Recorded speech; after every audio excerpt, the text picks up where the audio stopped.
Happy October season, people. It's me, Connor, and I'm back with another Film Review Friday. In the background I got my TV on, and that's because I just recently watched the new, and this is going to be a bit of a sort of, can I do it, can't I do it? I think I can do it. I'm going to be doing a review today on the new Werewolf by Night special by Marvel Studios that's just come out on Disney+. Because it's very October themed, it's very sort of horror-esque, like that 30s, 40s horror vibe to it. But it's also got a lot of the monster tropes in it from those old films as well. So yeah, I'm really excited to get cracked into this review. So without further ado, let's get to it. Happy Friday, everyone, and enjoy! So Werewolf by Night, like I say, it's the brand new sort of Marvel. Well, it's the first of its kind, really, for Marvel. It's the first sort of Marvel special feature that they've ever done. It's an hour long.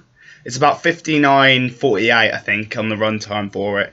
So it's got about an hour. So when they first released like the first trailer and the first runtime, a lot of people were skeptical, to say, about how good this film was going to be. A lot of people thought, because the runtime was like only about an hour, they thought it was going to be quite rushed, that the plot wouldn't be there, that it wouldn't be very developed.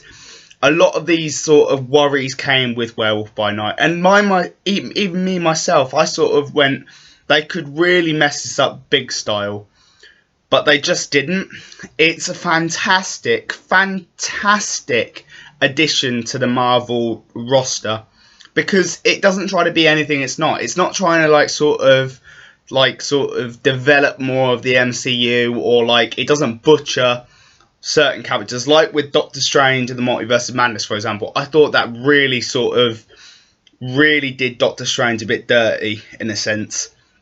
And the same with a lot of the other Phase 4 films. I feel like a lot of Marvel Phase 4 has been very, very sort of, I wouldn't say bad, because there have been a few gems, like Spider-Man No Way Home was very good in cinema, but on DVD it was sort of like eh. And then obviously Shang-Chi is it's a top 10 out of 10 Phase 4 Marvel film. It's beautifully shot, beautifully gorgeous. But this film is absolutely fantastic. For an hour long sort of presentation that's sort of a TV show, but sort of like a movie. It's like the It miniseries almost, where they sort of do it where it's not really a movie, but it's not a TV special either. It's sort of this thing in between. It is fantastic. Every character, even all the bounty hunters that don't really have much to say, feel like they're developed and feel like they've got personalities to them and stuff. And the two main leads, well, two, I'd say three, which are Jack, who is Werewolf by Night, Ilsa, who's like sort of the daughter of the bounty hunter family that's doing this whole hunt thing, and Man-Thing. All three of them feel really, really developed for only like an hour long, because we only get to meet these characters for a certain amount of time. They've never actually been on screen before this thing. And the plot basically features around this sort of bloodstone that the hunters have got to try and get off of Man-Thing. And if they get it, they'll become the new leader of all the hunters and stuff. And it all basically just trickles down to them trying to find Man-Thing, get it.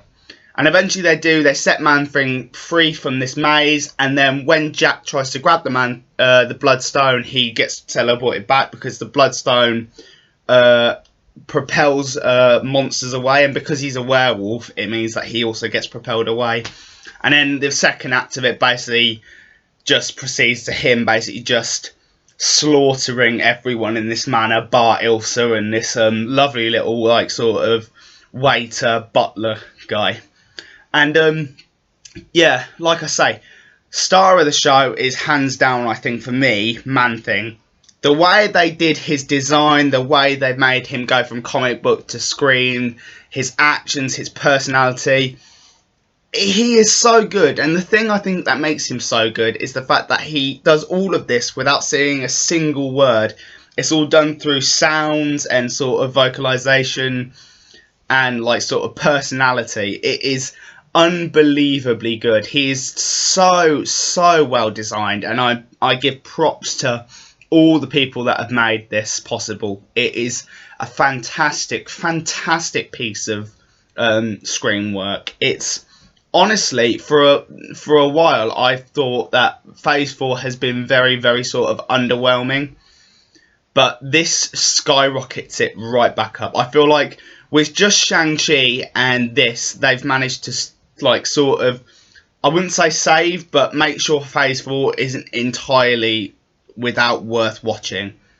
And like I'm hoping Black Panther 2 is also going to sort of be up there with the Phase 4 films and like really sort of make sure that there are at least a couple sort of gems within this sort of not bad but could be a lot better sort of subgenre of the Marvel Cinematic Universe.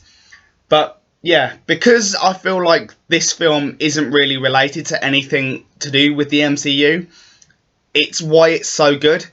Because it's not trying to like sort of butcher or change or adapt or like sort of evolve the MCU like a lot of the other films have done. So yeah, another thing I should also add as well, that the violence in this is way more graphic and like it's a lot more violent than your average sort of MCU title. It's a lot more violent because it's in black and white for 95% of this hour-long special.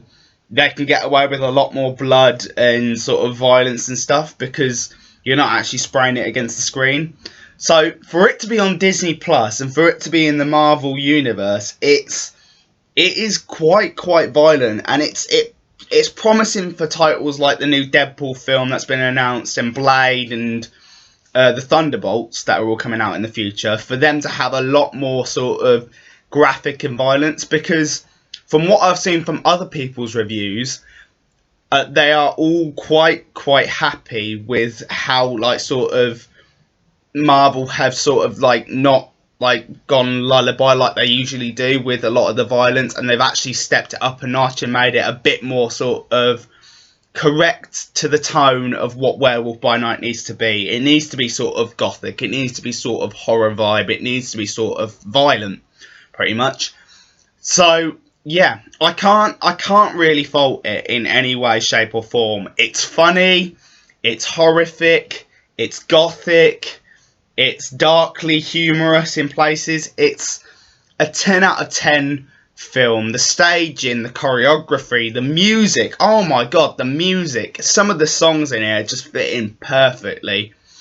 So, yeah, I can't really fault this in any way. I'm going to say it's a 10 out of 10 from me, personally, for Werewolf by Night. An absolutely star-studded cast. It's phenomenal in every sense. So, yeah, that's my review for Werewolf by Night on a Friday, for Film Review Friday, if you can call it a film. I think we can call it a film, although it's sort of like a TV special as well, so it's sort of a mix of both. So we'll count it as a film because it's on the Film Review Friday channel, and hey, you know, it's my channel. I can review what I want. But until then, until the next time we see each other again, I've been Connor. This has been another Film Review Friday on a Friday. I will see you when I see you. Ta-da!